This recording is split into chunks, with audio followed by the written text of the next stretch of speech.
بیابان میں چشم اقوام یہ نظارہ ابد تک دیکھے، چشم اقوام یہ نظارہ ابد تک دیکھے، رفعت شان و رفعنا لک ذکرک۔ کہا میں نے اپنے پوتے کا نام محمد رکھا ہے۔ ایک بات میں نے چند روز پہلے ایک جگہ کہی تھی، یہ میری اپنی ذہن کی اوپر چاہے اس کو بھی دل چاہے تو مانو، نہ دل چاہے نہ مانو۔ دیکھیے قرآن اور صاحب قرآن کا ایک رشتہ ہے، دونوں کو آپ جدا تو نہیں کر سکتے، اس لیے کہ اس دل کو قرآن سے آپ کیسے جدا کر سکتے ہیں جس پہ وہ نازل ہوا ہے، نازل ہوا ہے۔ قرآن اور صاحب قرآن کو آپ جدا نہیں کر سکتے۔ قرآن کا معنی کیا ہے؟ قرآن کا کیا معنی ہے؟ مطلب ہے بار بار پڑھی جانے والی کتاب، بار بار پڑھی جانے والی کتاب، بے حد و حساب پڑھی جانے والی کتاب۔ محمد کے کیا معنی؟ بے حد و حساب تعریف کیا جانے والا، جس کی تعریف کی کوئی حد نہ ہو، اس کتاب کو جس کے پڑھنے کی کوئی حد نہ ہو، اور جس کے دل اقدس پر اتری اس سے زیادہ کسی کی تعریف اور توصیف نہ ہو۔ لیکن کہیں آپ شک میں تو نہیں پڑ جائیں گے، اور کوئی ڈال بھی سکتا ہے کہ یہ آپ کیسی بات کرتے ہیں کہ اللہ سے زیادہ تو حضور کی تعریف نہیں ہو سکتا۔ ہو سکتا ہے، کہہ سکتا ہے۔ ہر رنگ و بو، یہ فضا، یہ ہوا، یہ درخت، یہ درختوں کے پتے، یہ زمین پر پڑے ہوئے ذرے، یہ آسمان پر چمکنے والے ستارے، اور ان کے اوپر ملائکہ، اور وہ تسبیح کرنے والے، تہلیل کرنے والے، رکوع کرنے والے، سجدے کرنے والے، کائنات کی ہر شے اللہ کی تسبیح بیان کرتے، تہلیل بیان کرتے، اور حضور کی تسبیح بیان کرتے، تہلیل بیان کرتے۔ اور حضور کی تسبیح اور تہلیل کی شان ہی نرالی، کھڑے کھڑے پاؤں پہ اتنا برم پڑ جاتا ہے کہ خدا کو ترس آ جاتا ہے۔ میرے محبوب اتنا کھڑا نہیں، اتنا کھڑا نہیں، تھوڑی دیر کے لیے آرام بھی کرے۔ اور جب حضرت عائشہ نے کہا تھا کہ آپ کا تو نہ پہلے گناہ نہ بعد میں گناہ، تو اتنے سجدے، اتنا رکوع، اتنا سجود، اتنا خشوع، اتنا خضوع ضرورت کیا ہے؟ افلا اکون عبدا شکورا، اے عائشہ میں کیا اپنے رب کا شکر گزار بندہ نہ بنوں؟ یہ آپ کا نبی کہہ رہا ہے صلی اللہ علیہ وآلہ وسلم۔ ساری کائنات اس رب کی، تمام پیغمبر اس کا تعریف اور توصیف، اور سید الرسل خاتم الانبیاء جناب محمد رسول اللہ صلی اللہ علیہ وآلہ وسلم بھی اسی کی تعریف، اسی کی تسبیح، اسی کی تحلیل۔ لیکن اس کا اپنا ایک قانون ہے، ایک قاعدہ ہے، کلیہ ہے کہ کل من علیہا ہے کہ نہیں؟ یہ ساری دنیا فنا ہو جائے گی، کوئی چیز باقی بچے گی نہیں، کچھ بھی نہیں بچے گا۔ اچھا وہ لمحے کے لیے ہو، لمحے کے کروڑویں حصے کے لیے ہوگا تو صحیح، اس کا فرمان ہے۔ تو اس کروڑویں حصے میں خدا کی تعریف رکے گی یا نہیں؟ رک جائے گی نا، اس لیے کہ کوئی چیز ہے ہی نیست ہی نیست ہے۔ لیکن میں آپ کو بتاؤں، اپنے نبی کے قدموں پہ قربان جاؤ، اپنے نبی کے قدموں پہ قربان جاؤ۔ جب کوئی چیز نہیں ہوگی اور خدا کی تعریف رک جائے گی، اس وقت بھی مصطفیٰ کی تعریف ہو رہی ہوگی، اس لیے کہ مصطفیٰ پہ درود پڑھنے والا رب ذوالجلال اس وقت بھی موجود ہوگا۔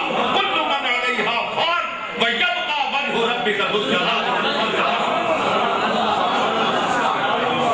آج در مصطفیٰ پہ آئے ہو، جولیاں پھیلاؤ، اور حضور کے توسل سے جو رب سے مانگنا ہے وہ مانگو۔ جو یقین کرو،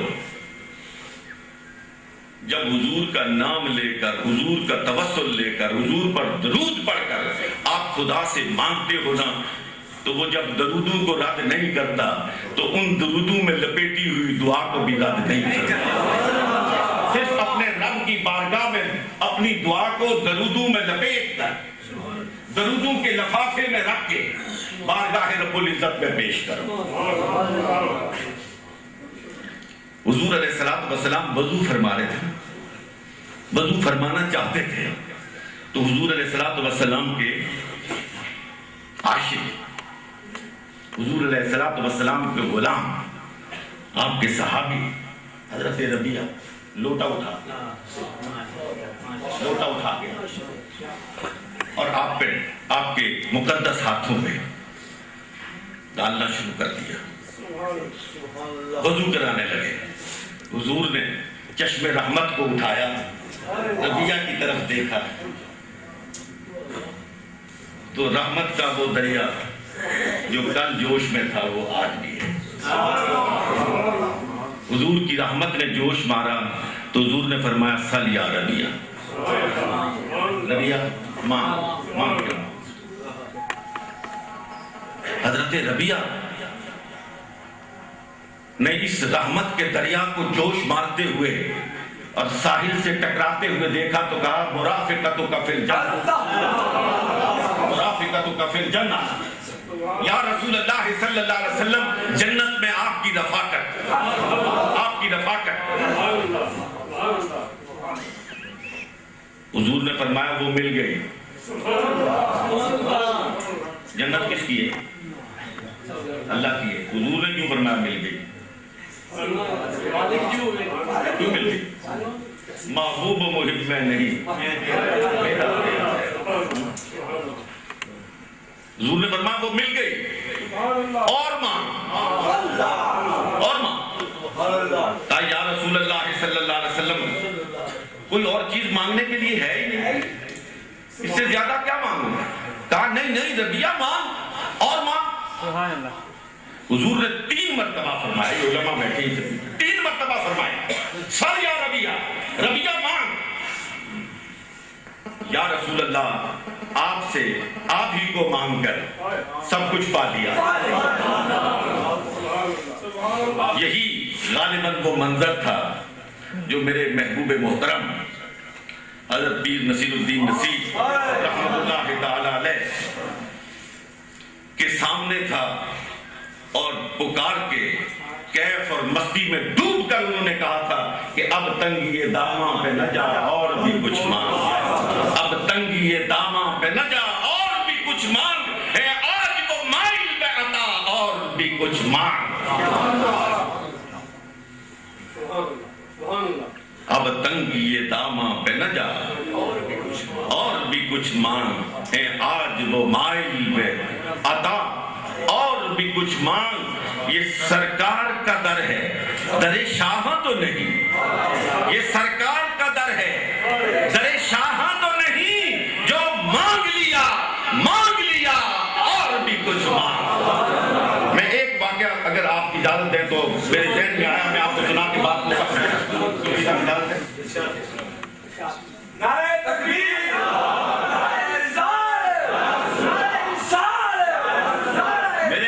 مکرم تھے مولانا سید احمد سنگھ شاہ صاحب قاضی رحمۃ اللہ تعالیٰ علیہ، اللہ تبارک و تعالیٰ ان کے مزار اقدس پر کروڑوں رحمتیں اور برکتیں نازل فرمائے۔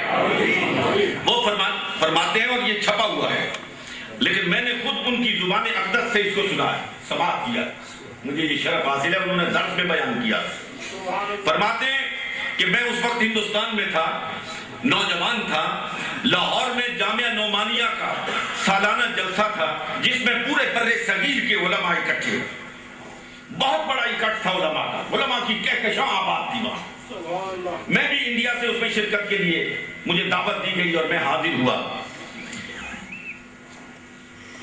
ایک عالم نے اسٹیج پہ تقریر کرتے ہوئے کہا کہ جتنی بھی صفات حسنہ عمدہ صفتیں ہیں وہ اپنے کمال کو پہنچتی ہیں تو حضور علیہ السلام کے قدموں کے تنگوں کے بوسے لے، وہ علم ہے، علم اپنی انتہا کو پہنچتا ہے تو ذات مصطفیٰ کے قدموں سے جا کے ٹکراتا ہے، علم ہے۔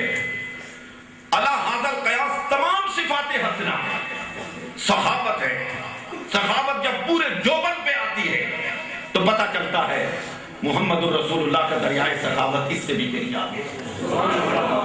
یہ تقریر کی بیٹھ گئے اور اس کے بعد مجھے پکارا گیا، یعنی مولانا احمد سید شاہ صاحب قاضی رحمت اللہ تعالیٰ علیہ کو۔ فرماتے میں بالکل نوجوانی تھی اس وقت، میں سٹیج پہ آیا، تو مجھے کسی نے آ کے ایک رکا دیا. اس رکے پہ لکھا ہوا تھا کہ مولوی صاحب میں ایک ہندو طالبہ ہوں, میں آپ کے مدرسے کے سامنے کے مکان میں رہتی ہوں, میں نے آپ کی دینیات کی ساری کتابیں پڑھی, میں نے آپ کے نبی کی سیرت بھی پڑھی ہے, میں نے دیگر لوگوں کی سیرتوں کو بھی پڑھا ہے, اور میں نے حاتم طائی کو پڑھا ہے. اس کی سخاوت کے لیے 7 دروازے تھے, اور ایک مرتبہ ایک سائل ایک دروازے پہ آیا, اس نے دیا, دوسرے دروازے پہ گیا, اس نے پھر اسے عطا کیا, تیسرے پہ گیا, اس نے پھر اسے دیا, وہ 7 دروازوں پہ گیا, 7 دروازوں پہ حاتم طائی نے اس کو عطا کیا, لیکن حاتم طائی کے ماتھے پہ شکن بھی نہیں آئی, شکن بھی نہیں آئی. آپ سے پہلے تقریر کرنے والے عالم دین نے کہا ہے کہ ہر صفت حسنہ اپنے کمال کو پہنچتی ہے تو ہمارے نبی کے قدموں کو چومتی ہے. اپنی نبی کی سیرت سے کوئی اس طرح کا ایک واقعہ نکال کے دکھا رہے ہیں. اور ساتھ اس نے کہا کہ میں دعوے سے کہتی ہوں کہ تمہارے نبی کی سیرت میں اس طرح کا واقعہ ہے نہیں, اس لیے کہ میں نے ساری پڑھی نہیں, یہ واقعہ ہے. تمہاری علمی دیانت کا تقاضا یہ ہے کہ یہ میرا خط پڑھ کے بھی سناؤ, اور جب جواب نہ دے پاؤ تو پھر برملا اس کا اعتراف بھی کرو, اور اس بات کی بھی تردید کرو کہ جو پہلے عالم دین نے یہاں پہ دعویٰ کیا تھا وہ دعویٰ صحیح نہیں. میں ایک لمحے کے لیے تو ہل گیا, لیکن میں نے وہ خط پڑھ کے سنا دیا. جب میں نے سنایا تو سٹیج پر بیٹھے ہوئے جید علماء کرام انگشت بدنداں میری طرف گہری نظروں سے دیکھنا شروع کر دیا کہ نوجوان عالم ہے, معلوم نہیں کیا جواب دے گا, تسلی بخش جواب ہوگا یا نہیں ہوگا, یہ ہزاروں کا مجمع ہے, یہاں پہ سرخی ہوگی اور ہم سب لوگ اس پہ نادم ہوں گے, کیا کیا جائے. میں نے خط پڑھا اور ایک لمحے کا توقف کیے بغیر میں نے کہا کہ سن ہندو نوجوان لڑکی, میں بھی تم سے ایک بات کہنا چاہتا ہوں, میں اس کا جواب دوں گا, اور اگر تمہارا دل یہ کہے کہ جو میں نے جواب دیا ہے وہ حق اور سچ ہے تو پھر یہاں پہ خط آنا چاہیے کہ تو نے میرے نبی کا کلمہ پڑھ لیا ہے, میں جواب دوں گا.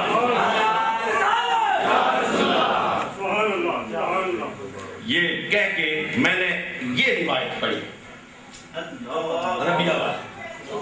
میں نے کہا حاتم طائی کے گھر کے 7 دروازے تھے, مانگنے والا 7 دروازوں پہ گیا, پھر بھی اس کا دامن نہیں بھرا, دامن نہیں بھرا.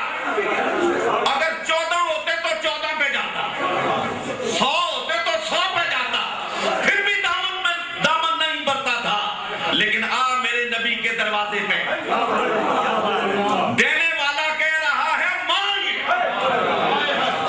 لینے والا کہہ رہا ہے جھولی بھر گئی ہے, ضرورت ہے مجھے بتا سخی وہ ہے یا سخی یہ ہے. تھوڑی دیر کے بعد اسی سٹیج پہ رکا آیا اور اس طالبہ نے کہا کہ اس جلسے کے اختتام پر میں آپ کی خدمت میں حاضر ہو کے پڑھنا چاہتی ہوں اشہد ان محمدن عبدہ و رسولہ. درفشانی نے تیری قطروں کو دریا کر دیا, دل کو روشن کر دیا, آنکھوں کو بینا کر دیا.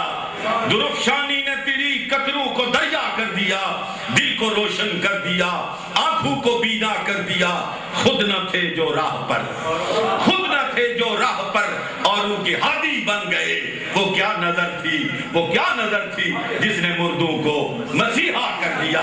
وآخر دعوانا الحمدللہ رب العالمین.